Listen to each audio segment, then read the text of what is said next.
बातम्या दाखवल्या म्हणून पत्रकारांवर कारवाई होणं ही गोष्ट काही नवीन नाही। या आधीच्या सरकारमध्ये सुद्धा अशा कारवाया झाल्याचं आपण बघितलंय। आता देवेंद्र फडणवीसांच्या सरकारमध्ये सुद्धा अशाच प्रकारची एक कारवाई झाल्यानं खळबळ उडाली।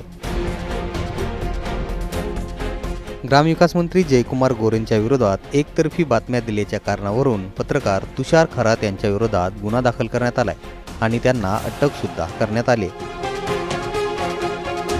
मंत्री गोरे यांच्या विरोधात एकतर्फी 85हून अधिक बातम्या दाखवणं तसंच न्यायालयाचा अवमान केल्याप्रकरणी लय भारी या यूट्यूब चॅनलचे पत्रकार तुषार खरात यांच्या विरोधात हा गुन्हा दाखल करण्यात आला।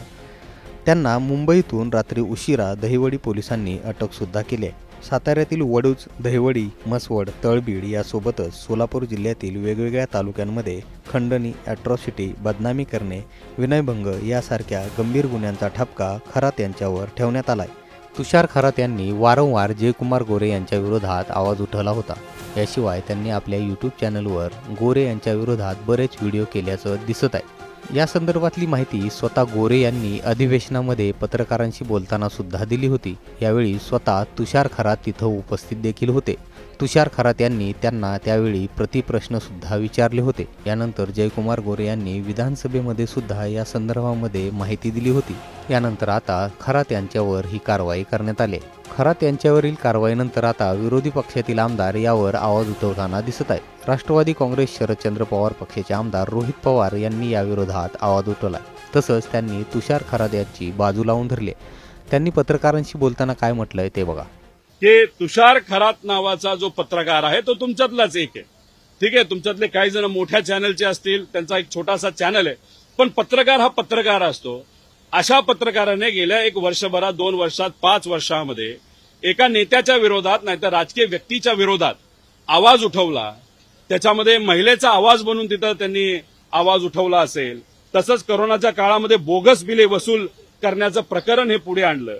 मृत व्यक्तींच्या नावाने महात्मा फुले जन आरोग्य योजनेच्या माध्यमातून बिलं उगाच फुकटात तिथं काढून भ्रष्टाचार जर तिथं झाला असेल, बोगस व्यक्ती दाखवून भिसे जमीन हडपल्याचा प्रकार असेल, असे विविध प्रकार ज्या पत्रकाराने तुषार खरात नावाच्या पत्रकाराने एक ओबीसी समाजाचा एक चांगला पत्रकार, धनगर समाजाच्या लोकांच्या जमिनी काही लोकांनी हडपल्या त्याच्या विरोधात आवाज म्हणून लढणारा हा तुषार खरात याच्यावर आज अन्याय होत असेल तर तुम्ही सुद्धा त्याच्याबरोबर राहावं अशी विनंती इथं करतो। अनेक खोटे गुन्हे त्याच्या विरोधात होण्याची शक्यता आहे। काल सुद्धा एक गुन्हा झाला की मंत्र्याच्या विरोधात त्यांनी तिथं आवाज उठवला।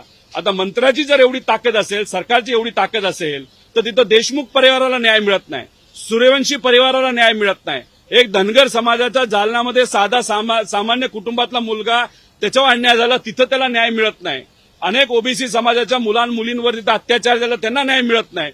फक्त मंत्र्याच्या विरोधात बोललं आणि ते सुद्धा पत्रकार परिषदेत बोललं म्हणून एका पत्रकाराला उचलायचं आणि जेलमध्ये टाकायचं। आणि आता जर तुम्ही बघाल आज नाही तर उद्या त्याच्या विरोधात अनेक जुने आणि खोटे गुन्हे सुद्धा लागू होतील। त्यामुळे कृपा करून मी आपल्या सर्वांना विनंती करतो, आम्ही त्याच्याबरोबर आहोत।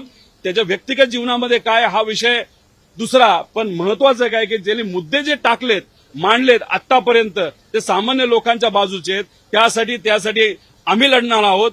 त्याला लागणारं जे काही वकील असतील, जी कुठली मदत असेल ती नक्कीच त्याला त्या विषयाच्या बाबतीत लोकांच्या बाजूने लढण्याच्या कारणांमुळे आम्ही तिथं देणार आहोत। पण तुम्ही मीडिया म्हणून सुद्धा त्या पत्रकाराच्या पाठीमागे राहावं अशी विनंती या ठिकाणी मी मनापासून तिथं करतो। धन्यवाद।